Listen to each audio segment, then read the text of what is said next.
Bon, ben c'est bien, je viens de faire un petit tour pour voir un peu ce que vous faites et j'ai déjà repéré deux erreurs monstrueuses.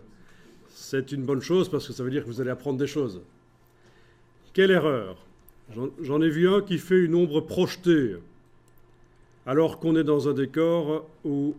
Oui, il y a des ombres projetées, c'est vrai. Mais elle n'était pas dans le bon sens en fait, l'ombre projetée que j'ai vue. La lumière vient quand même d'un certain angle ici. J'ai vu également certains qui ont fait édition en transformation manuelle pour réduire la taille du loup. Bon, ben essayez et on va voir en quoi ça pose problème de faire ça. Édition, transformation manuelle ou CTRL-T. Vous prenez une poignée du coin et avec la touche majuscule, vous réduisez. Voilà. D'accord? Bon, si je le mets aux environs des sacs poubelles là, il doit avoir à peu près cette taille-là, on est d'accord, hein? Je valide avec la touche entrée ou le petit V au-dessus. Voilà, on a redimensionné.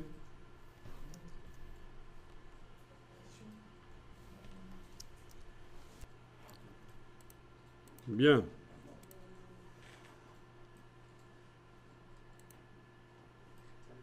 Allez dans le menu Fenêtre, réorganiser et demandez deux vignettes verticales.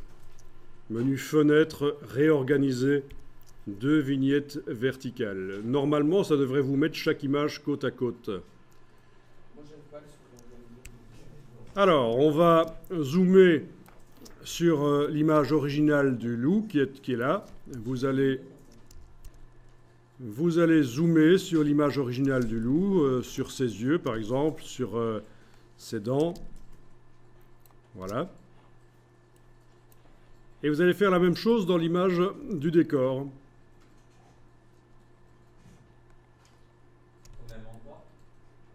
Voilà, on regarde la même chose. Et vous devriez remarquer en effet que ça pixelise.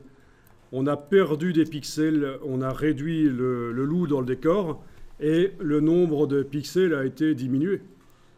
À quoi ça servait alors d'aller chercher un loup avec beaucoup de pixels au départ, si c'est pour le réduire quand on le met dans le décor? Donc ça, c'est une erreur habituelle quand on travaille dans Photoshop. C'est qu'on démarre avec des images de sujets intéressants, précis, hein, comme le loup, et finalement, quand on l'amène dans le décor, on le réduit et il devient flou, sans détail. Donc voilà ce que vous allez faire. Vous allez travailler sur l'image du décor, là, et on va aller dans la palette des calques. Parce qu'en fait, quand on a déplacé le loup, ça a créé un calque. Donc sur l'image du décor, palette des calques, vous prenez la vignette qui contient le loup et vous la mettez à la corbeille de la palette des calques. Ou vous cliquez directement sur la corbeille si la vignette est activée. D'une manière ou d'une autre, on jette le loup à la poubelle. C'est le cas de le dire avec cette scène de poubelle.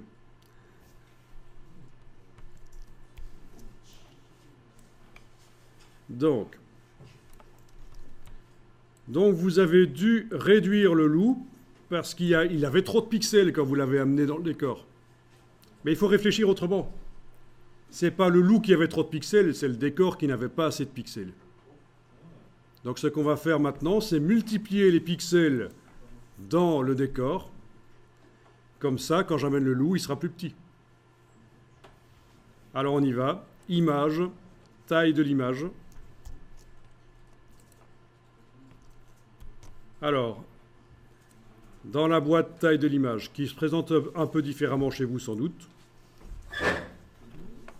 vous allez avoir ceci enclenché. Il faut absolument que ce soit enclenché. C'est le moteur de multiplication des pixels. Si ce n'est pas enclenché, le nombre de pixels de l'image ne changera pas. Bon, c'est enclenché. Quelle méthode? Vous avez certainement une méthode qui s'appelle bicubic pulis agrandissement. Ça, c'est la méthode de calcul pour multiplier les pixels. À partir de CC 2015, vous avez ceci, qui est une méthode encore plus performante pour agrandir les images. Mais vous ne l'avez pas dans C6, ni dans CC 2014. Attendez un peu. Je suis dans CC 2014, donc je suis en train de me gourer là. La nouvelle méthode n'apparaît pas. Je suis dans CC 2014. Elle s'appelle comment cette nouvelle méthode encore?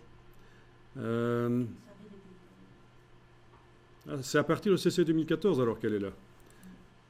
Oui, c'est à partir de CC 2014, pas de CC 2015. J'ai confondu. Bon. C'est bien ça, conservez les détails. Bon, ça vous n'avez pas. Vous choisissez bicubique plus lisse, agrandissement, c'est bon. Alors, on va se mettre ici en pourcentage. Pourcent. Et alors, notre loup, on a dû le réduire à peu près 4 fois, sa dimension. Ben, on va augmenter 4 fois le nombre de pixels du décor. Enfin, 4 fois. Je parle en largeur-hauteur, on avait dû le réduire 4 fois. Donc, je vais augmenter 4 fois la largeur, 4 fois la hauteur, ce qui va me faire 16 fois plus de pixels, en fait. J'espère que les machines ici vont tenir le coup. On va voir. Cliquez sur OK. Et ça calcule. Voilà. Alors évidemment, l'idéal, c'est de démarrer d'une image qui a d'office beaucoup de pixels, encore plus que celle qu'on a utilisée comme décor. Mais bon, si vous n'avez pas le choix, vous pouvez multiplier les pixels. Et maintenant, quand vous déplacez à nouveau le loup avec l'outil de déplacement, ben, il va être 4 fois plus petit que la fois passée, puisque le décor a 4 fois plus de pixels. Alors pour le déplacer, ici, je vais prendre avec l'outil de déplacement et le déplacer directement vers l'image d'à côté. Voilà, puisqu'elles sont côte à côte. Voilà. Parfait, touche F pour passer plein écran. Voilà le loup qui est là. Je ne dois pas le réduire, il va garder ses détails. Il est même trop petit maintenant. Ben, je vais l'agrandir, mais ça, c'est pas grave de l'agrandir.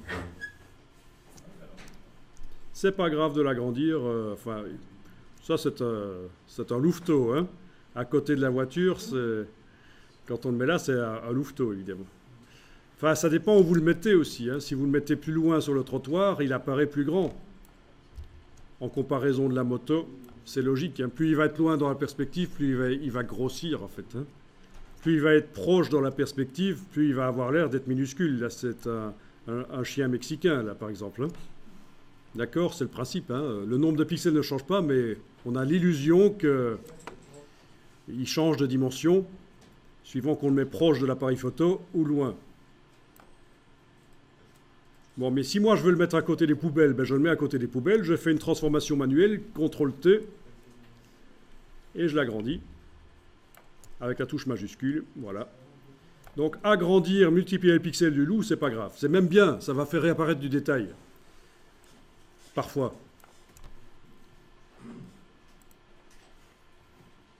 C'est parfois surprenant. Vous prenez l'image, par exemple, d'une voiture et vous avez des pixels qui sont visibles sur les détails. Si vous multipliez les pixels dans Photoshop, ça va donner l'impression qu'il y a du détail qui réapparaît. Ça va lisser.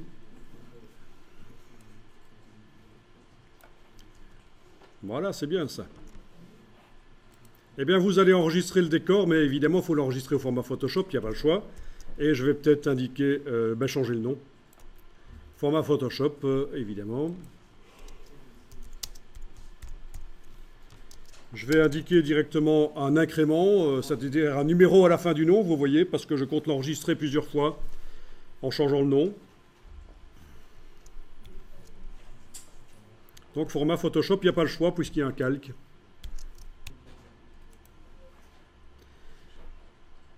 OK, pour l'option maximiser la compatibilité, vous cliquez OK. C'est juste pour rendre le fichier compatible avec d'anciennes versions de Photoshop. Alors, il y a plusieurs choses à faire ici. Mais en tout cas, voilà, quand vous zoomez, vous n'avez pas perdu de pixels sur le loup. Et si c'est bien fait, vous devriez remarquer que ces poils sont flous et que, par exemple, ici, à travers les poils du dessus, je vois la voiture qui est derrière. Donc, c'est réaliste. Maintenant, si vous avez mal fait la sélection, c'est pas réaliste, ça se voit. normalement. Bon, il y a plusieurs choses qui peuvent être faites, mais on fera un autre exercice un peu plus tard en allant plus loin dans les explications. Ce n'est pas tout à fait pro ce qu'on vient de faire ici. Normalement, dans un vrai travail pro, on s'arrange toujours pour faire du non destructif. C'est-à-dire que l'idéal, ce serait que sur le calque qui contient le loup, on ait ce qu'on appelle un masque de fusion. Et que le décor original du loup soit toujours là sur le calque. Mais c'est ce qu'on va faire après. Donc on y va petit à petit. Ce qu'on vient de faire ici, c'est déjà pas mal. Mais ce n'est pas l'idéal, ce n'est pas encore super pro.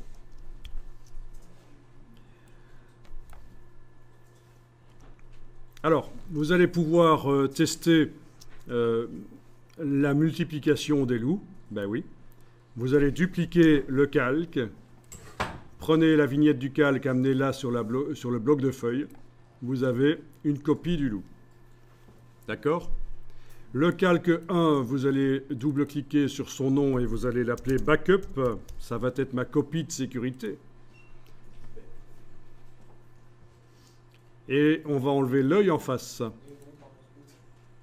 Donc, première étape, amener le calque du loup sur le bloc de feuilles pour faire une copie. Ensuite, renommer le calque du dessous, là, le calque du loup du dessous, backup. Et enlever l'œil, on ne le voit plus. Voilà.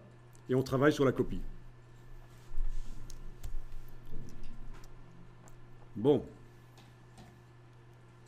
Alors, ce qu'on va faire ici, c'est faire de la marionnette. On ne va pas le faire de la manière idéale, mais si j'amène trop d'informations d'un coup, ça va être trop compliqué. Donc, on va appliquer sur ce loup un effet de marionnette, c'est-à-dire qu'on va repositionner sa tête et ses membres pour adapter l'image qu'on a trouvée sur le web.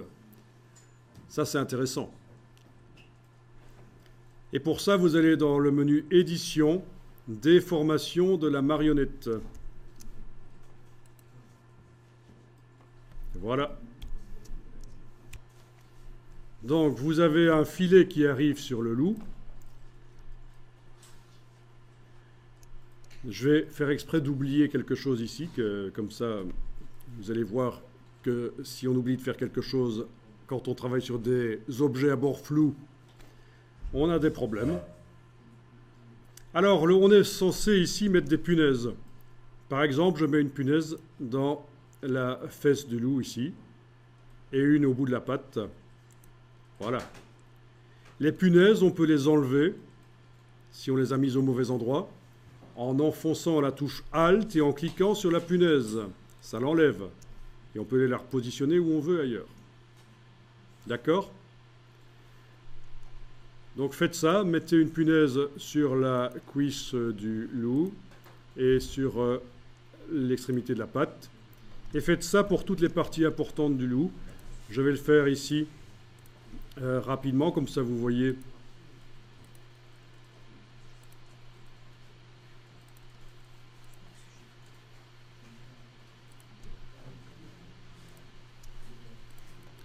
Donc voilà les punaises que j'ai mises sur le loup. Une fois qu'elles sont mises, on va pouvoir les bouger pour repositionner les membres du loup.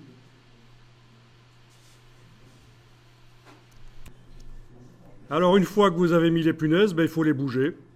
Et donc c'est comme ça que vous allez pouvoir repositionner. Alors j'ai juste un petit problème ici que je vous explique. C'est que quand j'ai bougé la punaise du bout de la tête, ça ressemble plus à un sanglier qu'à un loup. Donc je suis obligé d'aller tourner la punaise. Avec la touche Alt, je ne clique pas sur la punaise parce que ça l'enlève, mais en étant à côté de la punaise avec la touche Alt, je peux tourner. Voilà.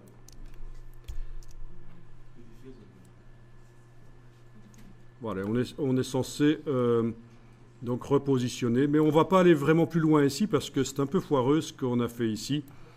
C'est-à-dire qu'une fois qu'on aura validé la marionnette, on ne pourra plus la modifier facilement. Il faudra recommencer à mettre des punaises, et ça c'est foireux. Et on verra plus loin comment faire autrement. Les pattes avant, on ne les a pas détachées, donc on n'arrive pas à les bouger l'une séparée de l'autre. Mais c'est quelque chose qui peut se faire. On n'a pas d'ailleurs réglé le problème du bout de la patte avant qui manque. Voilà. Donc faites une petite mise en scène si vous voulez, avec votre loup qui va peut-être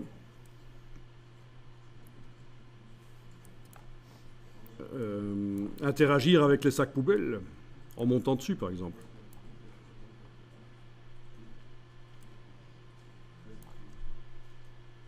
Peut-être que la punaise doit être carrément supprimée et repositionnée aussi. Voilà, mettre la punaise sur le museau, c'était peut-être pas la meilleure idée. Voilà, et dès que c'est fait, vous validez avec le petit V. Et voilà. Il manque des ombres pour que ce soit réaliste et aussi un contrôle de la couleur et du contraste sur le loup et sur le décor. Ce sont des choses qui seront vues petit à petit. Bien, je vais redémarrer de mon backup. Je le duplique à nouveau. Et la copie, là, je vais la déplacer. Où est-elle? Ah, il faut l'afficher, évidemment. Voilà. Donc, je viens de dupliquer à nouveau le backup. Et j'ai réaffiché la copie, backup copy. Et je le déplace avec l'outil de déplacement. D'accord?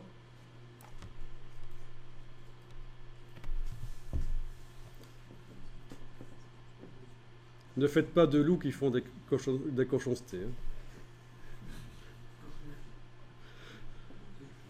Bon, celui-là, je vais le faire regarder dans l'autre sens. Il va regarder vers la gauche. Ben, je vais symétriser le calque. Édition, transformation, symétrie, axe, horizontal. Édition, transformation, symétrie, axe horizontal. Et donc, le calque qui est activé, le backup copy, c'est symétrisé. Édition, transformation, symétrie, axe horizontal. Bon, ben ça peut le faire, hein. On a un seul loup au départ et on peut donner l'impression qu'il y aura plusieurs loups différents parce qu'on leur met des positions différentes.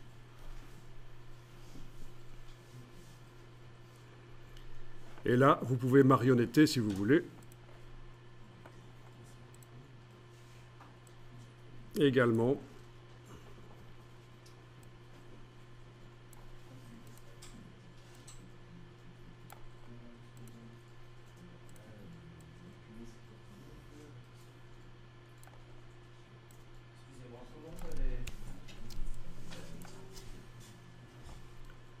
Voilà.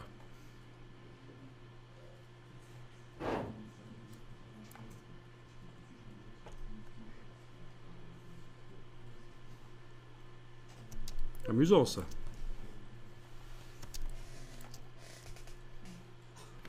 Malheureusement, on n'a pas prévu qu'on puisse remodifier la marionnette. On verra plus tard que c'est possible de faire remodifier. Il y en a qui connaissent peut-être déjà, qui ont déjà utilisé la marionnette, ils savent comment faire en sorte qu'elle soit dynamique. C'est-à-dire qu'une fois qu'on a validé, on peut encore revenir repositionner les punaises. Non? Vous voyez pas? Bon, ben, on va voir ça tout à l'heure. Sauvegarder le fichier sous un certain nom.